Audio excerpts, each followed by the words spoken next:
그렇게 당당했던 검사 윤석열이 정치인으로 변신한 뒤 자신의 검사 인생에 족적으로 남을 박근혜 전 대통령 수사에 대해 송구한 부분도 없지 않습니다. 비굴한 해명을 하고 있는 모습은 보기에 딱합니다. 위법을 저질렀어. 그러면 그 법인에 대해서 그냥 고액 벌금을 때려. 민사로 가는 거야. 형사처벌로도 근절되지 않는 기업범죄를 이런 식으로 막을 수 있겠습니까? 대기업 총수나 경영진이 벌금, 배상금 따위를 두려워하겠습니까? 판결에는 윤 전 총장이 삼부토건 전화목 전 회장한테서 여러 차례 골프 접대와 향응을 받은 정황을 취재해 보도했습니다. 삼부토건이 검찰 수사를 받던 시기와도 겹칩니다. 이 일정표는 실제 조 전 회장실에서 기록하고 사용한 문서로 윤 전 총장이 자임했던 정의의 법 집행자, 헌법주의자, 국민의 공무원 공직자라는 표상들이 모두 헛것이었음을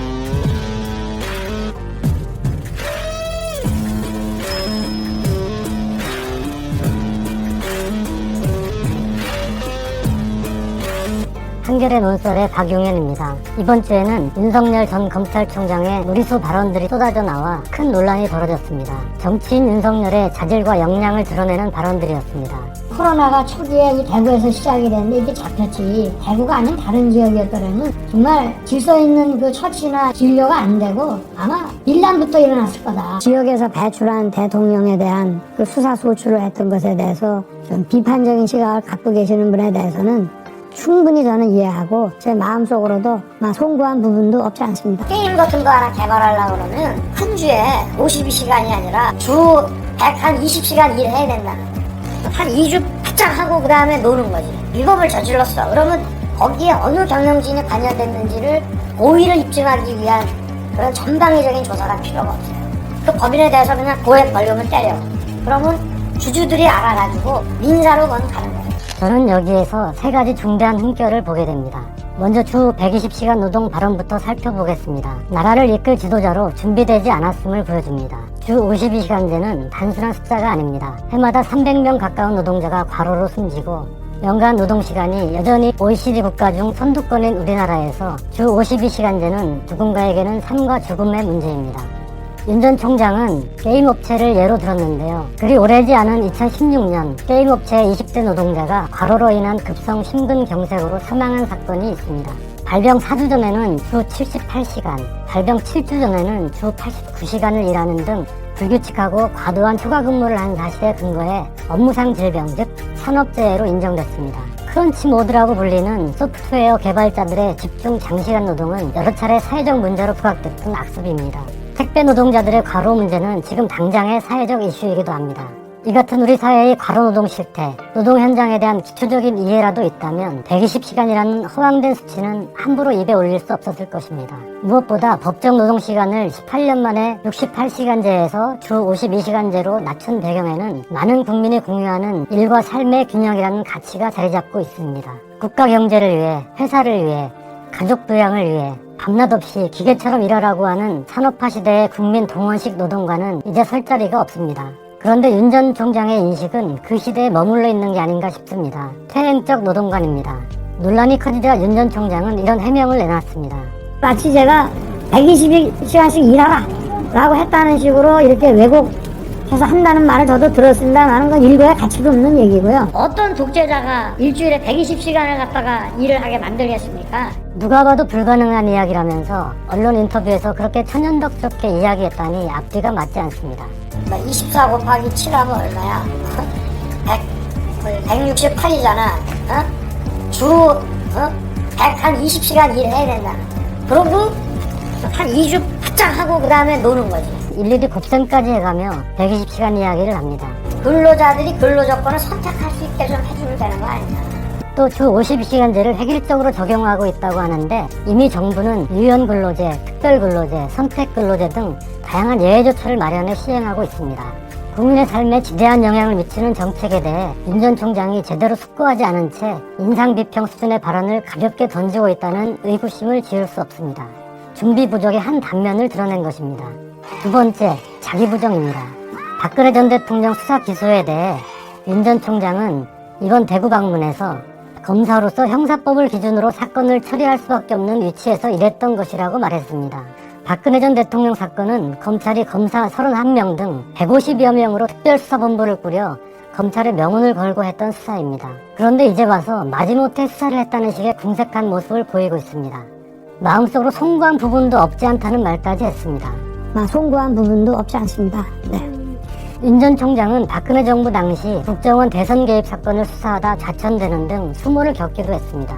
당시 국정감사장에서 수사 외압에 대해 폭로하면서 나는 사람에게 충성하지 않는다는 유명한 말도 남겼습니다. 저는 사람에 충성하지 않기 때문에 제가 오늘도 이런 말씀을 드립니다. 그렇게 당당했던 검사 윤석열이 정치인으로 변신한 뒤 자신의 검사 인생에 족적으로 남을 박근혜 전 대통령 수사에 대해 비굴한 해명을 하고 있는 모습은 보기에 딱합니다.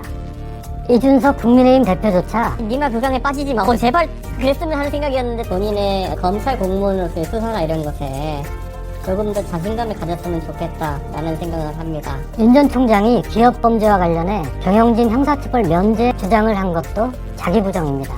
윤 전 총장은 이른바 특수통 검사였고 특수부 검사들의 주된 임무가 기업 경제 범죄를 처단하는 것입니다. 그가 검찰총장 취임 일성으로 내세운 말도 이랬습니다. 시장의 룰이 깨지면 모든 것이 다 무너진다. 룰을 위반하는 반칙 행위는 묵과할 수 없다. 즉 대기업 등의 시장 질서 교란 파괴 행위와 갑질 등에 대해 강력하게 대응하겠다는 뜻이었습니다. 그런 윤 전 총장이 이번 매일경제 인터뷰에서는 기업 범죄에 대해 경영진을 처벌하지 말고 법인에만 벌금을 부과하자고 했습니다. 법인의 형사 책임을 인정해주는 형사법 개정이 좀 있어야 돼요. 위법을 저질렀어. 그러면 거기에 어느 경영진이 관여됐는지를 고의를 입증하기 위한 그런 전방위적인 조사가 필요가 없어요. 그 법인에 대해서 그냥 고액 벌금을 때려. 그러면 주주들이 알아가지고 이 경영진이 과연 우리한테 얼마나 손해를 줬는지 이런 것들을 다 계산을 해서 민사로 가는 거예요. 경영진에 대해서는 나중에 주주들이 민사소송으로 손해배상을 청구하는 것으로 책임을 묻자고 합니다. 형사처벌로도 근절되지 않는 기업 범죄를 이런 식으로 막을 수 있겠습니까? 대기업 총수나 경영진이 벌금, 배상금 따위를 두려워하겠습니까? 또 우리가 보아온 재벌 총수의 범법 행위 중 상당수는 회사에 손해를 끼치고 사익을 챙기는 배임 횡령입니다. 피해자인 법인을 처벌하자는 것은 앞뒤가 맞지 않습니다. 한 해 8,900명에 이르는 산업재해 사망사고에 대한 대처로 경영진의 책임을 강화하는 중대재해처벌법을 만든 시점에서 경영진 면책론을 들고 나온 것은 국민의 안전을 경시하는 태도이기도 합니다. 한 가지 재미있는 것은 윤 전 총장이 이번 매일경제 인터뷰에서 시카고 학파 경제학자인 밀턴 프리드먼의 철학에 공감한다고 했는데 밀턴 프리드만의 거기에 굉장히 감명을 많이 받았어요. 프리드만의 그 책을 이렇게 보면 이게 딱 나와요. 총장 취임 당시 취임사 설명 자료에서도 시카고 학파인 밀턴 프리드먼의 사상에 깊이 공감하고 있다고 밝혔다는 점입니다. 같은 학자의 사상을 언급하면서 정반대의 메시지를 내놓은 셈입니다. 많이 헛갈립니다. 이렇게 자신의 과거를 전면 부정하면서 국민들에게 무엇을 보고 지지해달라는 것인지 모르겠습니다. 세 번째는 밀란 발언입니다. 초기에 이 코로나가 확산되는 것이 대구가 아닌 다른 지역이었더라면 밀란부터 일어났을 거다 하는 얘기를 할 정도로 국민을 대하는 자세가 너무나 경박합니다. 윤 전 총장의 대구 발언은 충격 그 자체입니다. 코로나19에 대처한 대구의 시민의식을 평가하고 1차 대유행 당시 대구가 겪은 고통을 위로하는 것이 얼마든지 필요합니다. 그런데 이렇게 지역을 가르고 지역 정서를 자극해 표를 얻으려는 태도는 정치적 적폐인 지역주의입니다. 더욱 심각한 문제는 이번 발언이 단순한 지역주의를 넘어선다는 것입니다. 윤 전 총장의 국민관을 보여줍니다. 국민을 코로나19 확산의 질서를 잃고 밀란을 일으킬 존재로 보고 있다는 뜻입니다. 우리 국민은 놀라운 인내와 희생으로 코로나19 팬데믹과 싸우고 있습니다. 소중한 일상을 잃어버리고 직접적인 경제적 타격을 받으면서도 공동체의 안전을 위해 묵묵히 방역에 동참하고 있는 우리 국민들의 모습은 눈물겨울 정도입니다. 그런 국민을 잠재적 폭도로 취급하는 발언을 하다니 어떻게 그런 국민 모독적 발상이 가능한지 놀라울 따름입니다. 윤 전 총장은 검찰총장 당시 툭하면 국민의 검찰이란 말을 강조했습니다. 그 국민은 어떤 국민을 말했던 것인지 묻고 싶습니다.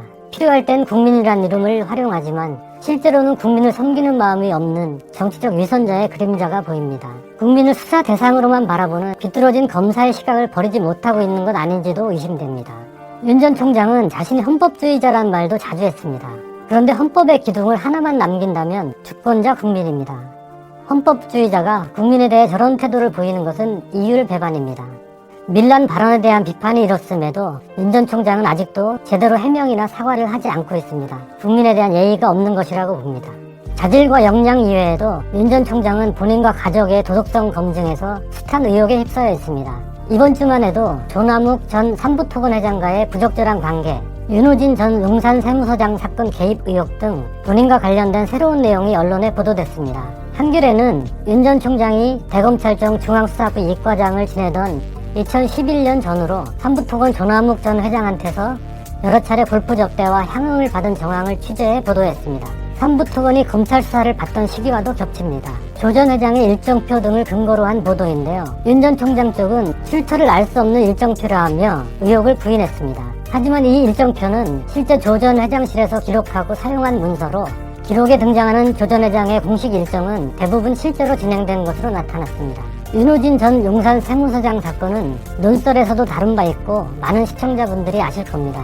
윤 전 총장의 최측근으로 통하는 윤대진 법무연수원 기획부장의 친형인 윤호진 전 세무서장이 2012년 뇌물을 받은 혐의로 경찰 수사를 받았는데 검찰이 압수수색 영장을 6번이나 기각하고 급기야 해외 도피를 했다가 5달 만에 체포돼 국내로 송환됐는데도 검찰이 구속영장을 또 기각한 시대의 제 식구 봐주기 사건입니다. 그 윤호진 씨가 뉴스타파와 만나 윤 전 총장이 당시 변호사를 소개해줬다고 증언한 것입니다.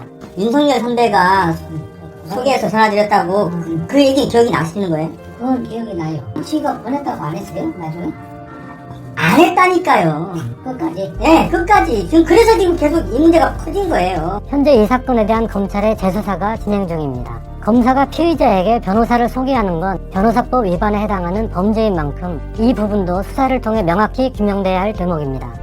검증이 본격화하면서 윤 전 총장의 지지율은 뚜렷한 하락세를 보이고 있습니다. 한 달여 만에 지지율이 60% 수준으로 떨어진 조사 결과도 있습니다. 지난 17, 18일 실시된 리얼미터의 차기 대선주자 선호도 조사를 보면 윤 전 총장은 22%로 지난달 7, 8일 조사보다 13.1%포인트 떨어졌습니다. 양자 가상 대결에서도 6월 조사에선 윤석열 전 총장 51.2%, 이재명 경기도지사 33.7%였고 이낙연 전 더불어민주당 대표와는 윤 전 총장 52.4%, 이 전 대표 30%로 윤 전 총장이 모두 크게 앞섰습니다. 그러나 7월 조사에선 이재명 지사 43%, 윤석열 전 총장 41%, 이낙연 전 대표와는 이 전 대표 42.3%, 윤 전 총장 41.2%로 모두 오차범위 내 접전인 것으로 나타났습니다. 여러 여론조사 결과를 분석해보면 윤 전 총장 지지층의 이탈은 중도 진보층, 호남, 여성, 2030 세대에서 뚜렷합니다. 이런 상황이 윤 전 총장의 부적절 발언이 나온 한 배경을 설명해주는 듯합니다. 앞서 3가지로 분석해본 윤 전 총장의 발언은 하나의 공통 분모를 갖습니다. 이른바 옛 보수층에 호소하고 있다는 점입니다. 박근혜 전 대통령을 여전히 옹호하고 강한 친재벌 성향을 보이며 지역주의 정서에서 벗어나지 못하는 이들입니다. 윤 전 총장은 현재 지지율을 떠받치고 있는 핵심 지지층인 이들에게 더 집중하려는 것으로 보입니다.